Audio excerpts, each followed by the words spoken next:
Hey guys, welcome back to weekly updates. Weekly update जहां पर पूरे वीक का रिकैप एक ही वीडियो में हम आपको देने की कोशिश करते हैं। तो इस वीक भी बहुत सारी चीजें हुई हैं, उस सब का रिकैप जो आज की वीडियो के अंदर हम देखेंगे। लेकिन उससे पहले चलते हैं हम चार्ट्स के ऊपर और देखते हैं बिटकॉइन के साथ करंटली चल क्या रहा है। बिटकॉइन का अपडेट देखने के लिए हम यहाँ पर प्रीवियस जो हमारे वीडियोज हैं उसी से फॉलो अप करते हैं, जहां पर लास्ट अपडेट के अंदर हमने बात करी थी कि पॉसिबली बिटकॉइन के प्राइस के अंदर एक रिट्रेसमेंट आता है। तो हमारे लिए इंपॉर्टेंट ये रहेगा कि हमारी जो ये ट्रेंड लाइन बन रही है नीचे की, ये टेस्ट करके होल्ड होती है कि नहीं होती है। अभी करंटली अगर हम बिटकॉइन की प्राइस देखेंगे तो यही ट्रेंड लाइन है जिसके आसपास प्राइस जो है थोड़ा सा होल्ड करने की कोशिश कर रही है। अब इसी को लेके एक नया पैटर्न था जो हमने यहाँ पर डिटेक्ट किया, जो कल के वीडियो के अंदर हमने कवर किया कि पॉसिबली यहाँ पर एक फॉलिंग वेज पैटर्न बनता हुआ देखने को मिल रहा है। एंड अगर ये एक्चुअली में एक फॉलिंग वेज पैटर्न बन रहा है तो उसके लिए पॉसिबल मूवमेंट जो हो सकता है वो ये है कि बिटकॉइन की प्राइस आने वाले टाइम के अंदर स्पेशली मिड या अर्ली अक्टूबर तक थोड़ा सा इसी जोन के अंदर मूव करते रहे और फिर फाइनली यहाँ पर ब्रेकआउट करे। अगर आप देखें करंटली बिटकॉइन की प्राइस जो है उसके लिए जो रेजिस्टेंस का पॉइंट बन जाता है वो ये ट्रेंड लाइन है, और ये ट्रेंड लाइन जो है नई नहीं है। इनफैक्ट यहाँ से ऑलमोस्ट जून मंथ से ये बनती हुई यहाँ पर आ रही है। करंटली देखेंगे तो बिटकॉइन की प्राइस के लिए यही जोन है जहाँ पर अगर हमको एक्चुअली में ये जो पैटर्न की हमने बात करी है कि एक यहाँ पर एक फॉलिंग वेज पैटर्न बन सकता है, अगर इसको इनवैलिडेट करना है तो इस प्राइस के ऊपर अच्छा ब्रेकआउट आना चाहिए। पॉसिबली हम $28,000-29,000 के ऊपर तक जाएं, तब जाके हम मान सकते हैं कि ये जो पैटर्न है इनवैलिड हो गया। लेकिन अगर प्राइस जो है यहाँ पर आने के बाद फिर से रिजेक्ट होती है और बार बार रिजेक्ट होती है तो वो एक कॉन्फर्मेशन एक तरह से होगा कि शायद यही पैटर्न यहाँ पर बन रहा है। सिमिलरली जैसे हमने टॉप की यहाँ पर बात करी, जो लिमिटेशन बन जाती है 26,800, 900 या फिर आप $27,000 तक भी मान लीजिए, कई बार प्राइस थोड़ा ऊपर जाके नीचे रिट्रेस यहाँ पर कर जाती है। वैसे सिमिलरली बॉटम के अंदर हमारे लिए जो यहाँ पर एक ट्रेंड लाइन बन जाती है, जो अगर ब्रेक नहीं होती है तो प्रॉब्ली यही पैटर्न प्ले आउट करेगा, वो यहाँ पर $25,000 का हो जाता है। तो पॉसिबली अभी जो मूवमेंट हो सकता है वो यही है कि अगर प्राइस यहाँ पर रिजेक्ट होती है, ऊपर ब्रेकआउट नहीं करती है, तो पॉसिबली यहाँ पर नीचे की तरफ एंड फिर अक्टूबर, अर्ली अक्टूबर या मिड अक्टूबर तक हमको पॉसिबली एक ब्रेकआउट देखने को मिले। करंटली वैसे अगर हम देखते हैं तो बिटकॉइन के लिए वैसे सितंबर मंथ जो है वो हमेशा हिस्टोरिकली स्लो रहा है, जो आप देख सकते हैं। इस बार भी ऑलमोस्ट 2% का यहाँ पर जो मंथ की स्टार्टिंग से तब से लेके अभी तक यहाँ पर राइज हमको देखने को मिला है। लेकिन अक्टूबर मंथ होता है जहाँ पर यूजुअली थोड़ा बेटर हमको जो प्राइस मूवमेंट है वो देखने को मिल जाती है, जैसे आप हिस्टोरिकली यहाँ पर देख सकते हैं। तो इस बार भी देखते हैं कि अक्टूबर मंथ के अंदर क्या हमको कोई ग्रीन मंथ देखने को मिलता है कि नहीं देखने को मिलता है। अगर होता है तो पॉसिबली ये एक पैटर्न है दैट वी टॉक्ड अबाउट, यहाँ पर ये जो फॉलिंग वेज बन रहा है इसके अंदर मूव करके वो ब्रेकआउट करे। बट लेट्स वेट एंड सी कि यहाँ पर प्राइस का मूवमेंट जो किस तरह से होता है। बाकी नेक्स्ट मूविंग ऑन इस वीक की इंपॉर्टेंट न्यूज के बारे में अगर हम बात करेंगे तो एफओएमसी ने इंटरेस्ट रेट का अनाउंसमेंट किया, जहां पर उन्होंने इस बार इंटरेस्ट रेट को इंक्रीज नहीं किया। करंटली इंटरेस्ट रेट 5.25% से 5.5% पे है, जो अगर आप देखेंगे 2008 के बाद पहली बार इतने हाई लेवल पे इंटरेस्ट रेट आ गई है। अब ऑल्दो इस बार उन्होंने इंटरेस्ट रेट को इंक्रीज नहीं किया, लेकिन उन्होंने ये जरूर बोला कि साल के एंड तक हो सकता है उनको एक बार इंटरेस्ट रेट को इंक्रीज करना पड़े। If you looked at the SEP, as you obviously will have done, you will see that a majority of participants believe that it is more likely than not that it will be appropriate for us to raise rates one more time in the 2 remaining meetings this year. सबसे बड़ा question market के अंदर ये है कि यहाँ पर interest rate को इंक्रीज करना फेडरल रिजर्व कब बंद करेंगे एंड कब डिक्रीज करना चालू करेंगे। जब से एफओएमसी ने इंटरेस्ट रेट को इंक्रीज करना चालू किया उसका इंपैक्ट हमको स्टॉक मार्केट और क्रिप्टो मार्केट दोनों में देखने को मिला है। तो जब वो स्टॉप करेंगे और डिक्रीज करेंगे तो उसका positive impact crypto market, stock market दोनों में देखने को मिल सकता है। लेकिन इन अ वे अगर रियलिटी में बात करी जाए, ये इंटरेस्ट रेट एफओएमसी तब तक डिक्रीज नहीं करेंगे जब तक यूएस के इन्फ्लेशन नंबर 2% के नीचे नहीं आ जाते, जो करंटली 3% के ऊपर यहाँ पर चल रहे हैं। तो जब ये इंटरेस्ट रेट डिक्रीज होगी पॉसिबली मिड ऑफ 2024 या फिर हमको लेट 2024 तक, जहां पर दिखेगा कि 2% के नीचे यूएस के इन्फ्लेशन नंबर आ गए एंड आने वाले मंथ्स के अंदर भी वो डिक्रीज रहते हैं, तब जाके पॉसिबिलिटी हो सकती है कि इंटरेस्ट रेट राइज करना वो रोके और फिर डिक्रीज करना वो स्टार्ट करे, पॉसिबली मिड 2024 या फिर एंड ऑफ 2024। लेकिन हमको देखना है कि एक्चुअली में 2% के नीचे यहाँ पर इन्फ्लेशन नंबर्स आते हैं कि नहीं आते। बाकी नेक्स्ट मूविंग ऑन, इंडिया के अंदर मिनिस्ट्री ऑफ होम अफेयर्स ने यहाँ पर लॉन्च किया है crypto currency intelligent and analysis tool which is called CEAT.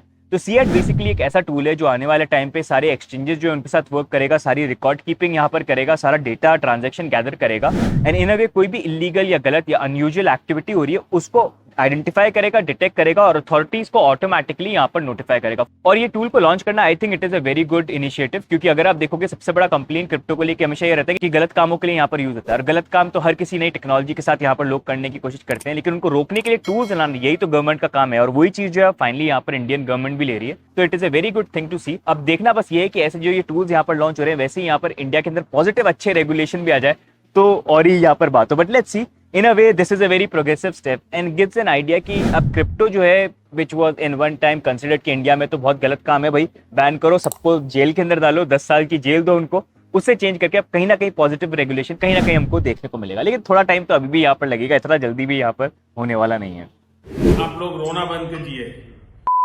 बाकी next moving on, last week हमने बात करी थी कैसे यहाँ पर एसईसी अर्ज कर रही है यूएस कोर्ट के अंदर कि भाई हमको और डिटेल जो है बाइनेंस की तरफ से चाहिए, उनको और हमारे साथ ढंग से यहाँ पर काम करना चाहिए और चीजें हमसे यहाँ पर शेयर करें, क्योंकि उनके अकॉर्डिंग उनको ये फील होता है कि बाइनेंस यूएस के जो कस्टमर्स के फंड है वो सीफू के ऊपर सेव्ड है। सीफू एक कस्टडी प्लेटफॉर्म है which is in a way controlled by Binance international and CG. तो उनका बोलना ये है कि भाई यूएस कस्टमर के जो फंड जो है वो रिस्क में है, क्योंकि ये सेफू में इन्होंने डाल तो रखे हैं बोल के, लेकिन ये तो इनका कंट्रोल जो है सीजी और बाइनेंस इंटरनेशनल के पास है। एंड ये प्रूफ करने के लिए कि भाई ने कस्टडी जो है यूएस के अंदर इन्होंने ढंग से हमको प्रूफ नहीं दिए, तो इसको लेके हमको और आप राइट्स दो ताकि हम और इन्वेस्टिगेट कर पाए। लेकिन ये जो रिक्वेस्ट थी इसको जज ने टर्न डाउन कर दिया और साथ में उन्होंने ये जरूर एम्फसाइज किया कि डेफिनेटली यहाँ पर अगर यूएस के कस्टमर फंड यहाँ पर कस्टडी प्लेटफॉर्म के अंदर है तो बाइनेंस को डिटेल्स देनी चाहिए कि भाई वो कस्टडी फंड्स का कंट्रोल कौन यहाँ पर रखता है। एंड ये बोला कि एसईसी और बाइनेंस जो है दोनों के दोनों साथ में यहाँ पर काम करें और इसका सोल्यूशन यहाँ पर फाइंड करें। तो इन अ वे आप देख सकते हैं यहाँ पर एसईसी जो है बहुत ज्यादा हार्ड यहाँ पर बाइनेंस को पुश करने की कोशिश कर रहा है। एंड पुश करने का रीजन भी है, सबसे बड़ा एक्सचेंज है मार्केट के अंदर। जैसे पहले वीडियोस में आपको बता चुका हूँ कि आने वाले टाइम पे पुराने जो प्लेटफॉर्म थे उनको हटाने की कोशिश करी जाएगी और जो ट्रेडिशनल फाइनेंस के प्लेटफॉर्म है उनको आगे मोटिवेट करके लिया जाएगा। ऐसे फर्म्स के प्लेटफॉर्म जो पॉलिटिकली बहुत कनेक्टेड है और इतने सालों से इस मार्केट के अंदर बहुत सारी चीजों को यहाँ पर कंट्रोल करते हैं। अब बाइनेंस की अगर हम बात करें तो यहाँ पर सीजी और बाइनेंस भी यहाँ पर चुप नहीं है। इनफैक्ट उन्होंने भी यहाँ पर मोशन जो है वो फाइल किए, जहां पर जब एसईसी ने चार्जेस लगाए थे तो अराउंड 13 चार्जेस उन्होंने लगाए थे, जिसके अंदर बाइनेंस यूएस था ही, साथ में बाइनेंस और सीजी के ऊपर भी चार्जेस लगाए थे। तो यहाँ पर बाइनेंस इंटरनेशनल या बाइनेंस होल्डिंग एंड सीजी उन्होंने यहाँ पर मोशन को फाइल किया कि हमारे अगेंस्ट में ये जो लॉ सूट लगा है उसको डिसमिस किया जाए। और सेपरेटली यहाँ पर बाइनेंस यूएस जो है उन्होंने भी यहाँ पर मोशन को फाइल किया कि भाई क्यों लगा रहे हो ये चार्जेस जो है सही नहीं है और आप इन चार्जेस को जो है यहाँ पर डिसमिस करो। अब देखना है यहाँ पर ये कि जो मोशन फाइल किए उसको लेके यहाँ पर क्या रिप्लाई आता है। बाकी नेक्स्ट मूविंग ऑन, एक तरफ तो बाइनेंस हो गया, अब नेक्स्ट यहाँ पर एफटीएक्स की बात कर लेते हैं, जहां पर रिसेंटली एफटीएक्स ने सू किया है सैम बैंकमैन-फ्रिड, जो पहले फाउंडर सीईओ थे यहाँ पर एफटीएक्स के, उनके पेरेंट्स को। उनका अपेरेंटली ये बोलना है कि उनके जो पेरेंट्स हैं उन्होंने कंपनी फंड्स को बहुत ज्यादा अपनी लग्जरियस लाइफ को जीने के लिए यहाँ पर यूज किया एंड इनफैक्ट यहाँ पर उनको $10 मिलियन इन कैश भी यहाँ पर सैम बैंकमैन-फ्रिड ने दिए थे एज गिफ्ट। तो उनके पेरेंट्स ने एफटीएक्स के फंड जो उसको मिसयूज किया, तो इसलिए यहाँ पर पेरेंट जो है उनको जो भी ये फंड थे वो यहाँ पर रिटर्न करने चाहिए। इनफैक्ट उनकी प्रॉपर्टी को लेके भी उन्होंने बोला, साथ में ये भी बोला कि सैम बैंकमैन-फ्रिड ने खुद अपने ट्रैवल एक्सपेंसेस के लिए खूब सारे फंड जो एफटीएक्स के यूज किए। उन्होंने साथ में यहाँ पर प्रॉपर्टी भी बाय करी $80 मिलियन की बहामास के अंदर दूसरी जगह पे, तो उसको भी यहाँ पर पे बैक करना चाहिए। तो इन अ वे यहाँ पर एफटीएक्स जो खुद यहाँ पर सू हो रखे हैं, खुद फंड्स यहाँ पर गायब हैं, वो अब यहाँ पर खुद अपनी ऑर्गेनाइजेशन के अंदर सू करके पैसे कलेक्ट करने की कोशिश करें। मतलब एक दूसरे को तारीख पे तारीख देके सू ही करे जाओ सबके सब, तारीख पर तारीख, तारीख पर तारीख, तारीख पर तारीख, तारीख पर तारीख मिलती रही है। साथ में यही नहीं है, इनफैक्ट यहाँ पर उन्होंने एक फॉर्मर एम्प्लॉय जो हांगकांग अफिलिएट थे उनको भी सू किया है फॉर 157 मिलियन। उनका बोलना ये कि एफटीएक्स की जब बैंकरप्सी वगैरह हो रही थी और एक्सचेंज वगैरह बंद होने वाला था, उससे पहले फ्रॉडुलेंटली इस बंदे ने around $157 million worth of crypto को यहाँ पर विड्रॉ किया। मतलब एफटीएक्स का ड्रामा एक ऐसा ड्रामा है जिसके ऊपर डेफिनेटली इन डेप्थ डॉक्यूमेंट्री बननी चाहिए, जो पूरे सीक्रेट्स निकल गया कि एग्जैक्टली हुआ यहाँ पर क्या था, because it was very deep.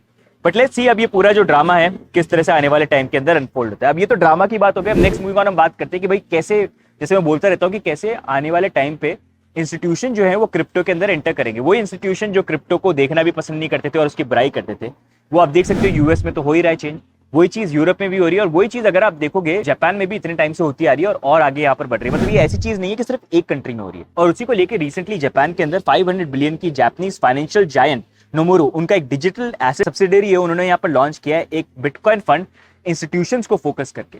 तो आप देख सकते हो यहाँ पर ये बड़ी बड़ी फर्म जो जिनकी क्रेडिबिलिटी है इतने टाइम से मार्केट में अलग अलग कंट्री में संभाल रही हैं, इनके जो क्लाइंट्स हैं और जो इंस्टीट्यूशंस हैं ये काफी हाईली रेप्यूटेड इंस्टीट्यूशंस हैं और क्लाइंट्स यहाँ पर होते हैं who have lot of money, और ऐसे लोगों को अब यहाँ पर ये बिटकॉइन फंड जो है वो यहाँ पर ऑफर कर रहे हैं।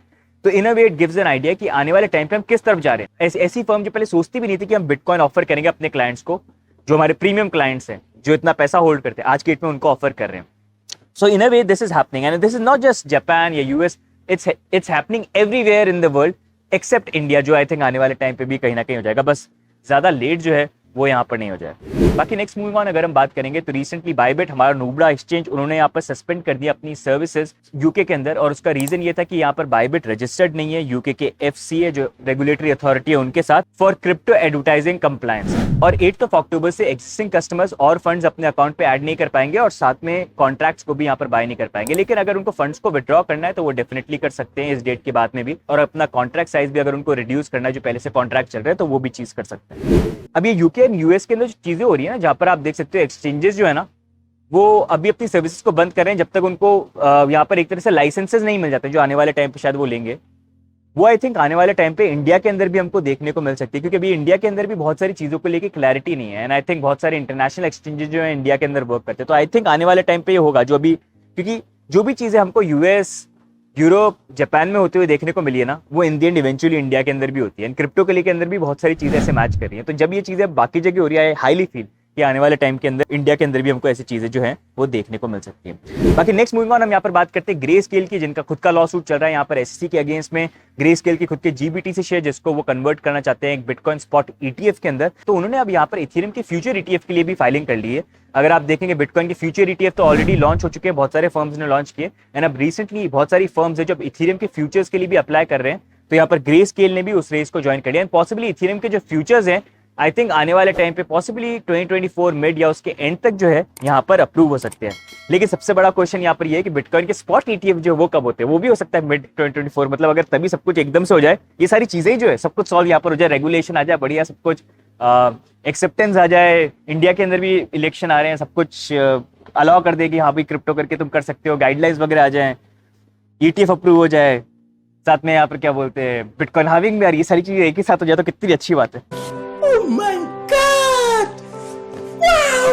खाब देखना कोई बुरी बात नहीं है, लेट्स होप ऐसा यहाँ पर हो जाए, but let's see, I am just joking. बाकी नेक्स्ट मूविंग ऑन, एक वीक के अंदर क्रिप्टो में एक हैक या एक्सप्लॉइट नहीं हुआ, ऐसा कैसा हो सकता है? तो इस वीक के अंदर एक्सप्लॉइट हुआ है यहाँ पर बैलेंसर के साथ जो एक DeFi लिक्विडिटी पूल है, और उसके ऊपर एक DNS हाईजैकिंग अटैक किया गया जिसके थ्रू यहाँ पर $238,000 यहाँ पर चोरी हुई। बाकी next moving on, mount Gox ने यहाँ पर फिर से रीपेमेंट की डेडलाइन जो है उसको यहाँ पर डिले कर दिया बाय अ ईयर। पहले अगर आप देखेंगे यहाँ पर क्रेडिटर्स को जो पैसे पे करने थे उसकी डेट थी अराउंड 31 अक्टूबर 2023, अब उसको चेंज कर दिया गया 31 अक्टूबर 2024। माउंट गॉक्स अगर आपको नहीं पता है तो आज की डेट में जैसे बाइनेंस है वैसा ही यहाँ पर माउंट गॉक्स एक एक्सचेंज था बैक इन 2013 2014, लेकिन इन दी एंड उनके ऊपर एक बहुत बड़ा यहाँ पर हैक हुआ, एंड तब से लोग जो है अपने फंड्स के लिए वेट करेंगे कुछ यहाँ पर उनको रिटर्न मिल जाए। माउंट गॉक्स यहाँ पर अप्रोक्सीमेटली होल्ड करते हैं 143,000 bitcoin cash and 69 billion Japanese yen. अब माउंट गॉक्स को जो ये पूरा केस है ये हुआ क्यों, क्या करंटली चल रहा है, अगर आपको इसके बारे में नहीं पता है तो आप डेफिनेटली हमारा प्रीवियस वीडियो चेकआउट करिए जिसके अंदर इन डेप्थ हमने एक्सप्लेन किया पूरी स्टोरी को। एंड अगर आप क्रिप्टो स्पेस में हो, माउंट गॉक्स की स्टोरी के बारे में नहीं पता तो बहुत इंपॉर्टेंट चीज को आप मिस कर रहे हो, आप डेफिनेटली इस वीडियो को चेकआउट करना है, इसका लिंक हम डिस्क्रिप्शन में नीचे डाल देंगे। तो गाइस ये हो गई इस बार की वीकली अपडेट्स। अब नेक्स्ट हम यहाँ पर देखते हैं टॉप गेनर्स और top losers of the week.